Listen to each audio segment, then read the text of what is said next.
Welcome to MotoGP Mac. In today's video, we're going to talk about the race that just happened for the Japanese Grand Prix at Motegi.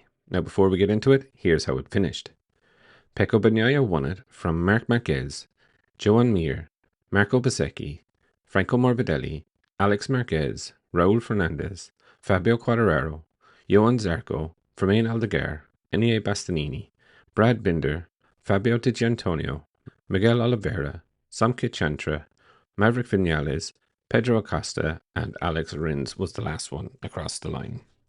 Jack Miller, chain came off, Taka Nakagami crashed out, and Luca Marini retired to the pit lane. So when the race got underway, Pecco got an amazing start and, never really looked that he was going to be beaten on pace while his bike was smoking. I did think he was actually going to get a meatball flag to be pulled in, but doesn't seem to be internal smoking, or I don't know what it was. No one really can tell yet. But, he rode an absolutely brilliant race. Pole position, sprint win, race win. When have we ever said that about Pecco? His teammate Marc, well, the 9 times world champion, 7 MotoGP titles now. Absolutely amazing that he's got it done. Lovely celebration at the end, not too over the top, playing a video. And, look, credit where credit is due. He's come back and he's done an amazing job this season. Absolutely brilliant. It is going to be interesting now that Pecco has found something. What are the next 5 or 6 races or so going to be like? Joan Mir, definitely one of the outstanding rides for me over the course of the weekend. They're on natural pace.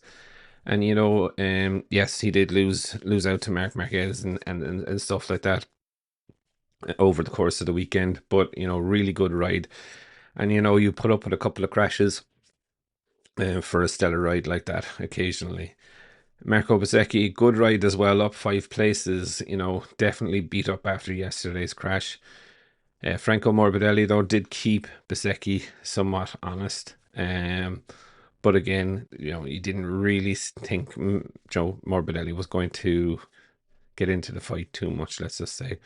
Alex Marquez has had a very weird weekend, just not on the pace at all. Really solid weekend for Raul Fernandez. Fabio Quartararo, last 3 spots, but,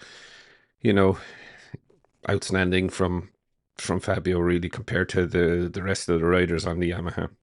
Johan Zarco, solid, good race weekend for him. As for Fermin Aldeguer, solid enough. Enea Bastianini and Brad Binder, yeah, it's just, Pedro was running in 4th, 5th place. They're miles behind, to be fair. Fabio Di Gianantonio as well, not really the race weekend that you want or expect from him, if I'm very honest. Miguel Oliveira is probably where we expected him to be. Samke Chantra as well did have a good run, and was ahead of Vinales on pace, which is good for Chantra, not for really so for Maverick Vinales. Pedro Acosta, the result doesn't really tell the story of his race. His race was quite good, and then he just blew turn 1 completely, while I think he was in like 4th or 5th place. So, he was definitely putting in a good shift, and Alex Rins 34 seconds behind. Obviously he had some sort of impact or something, but he was the last one to bring it home. Started 18th, finished 18th, so kind of uneventful race weekend, let's just call it, for Rins. All in all, though, the championship is now wrapped up. I think a lot of people are delighted. It's been a really good season for Marc, and it's been really interesting to watch him. But it's also going to be pretty interesting now. There's a very different Pecco Bagnaia. We go to Indonesia next week. So what is going to happen there? And I think the run into the end of the season is going to be very, very good.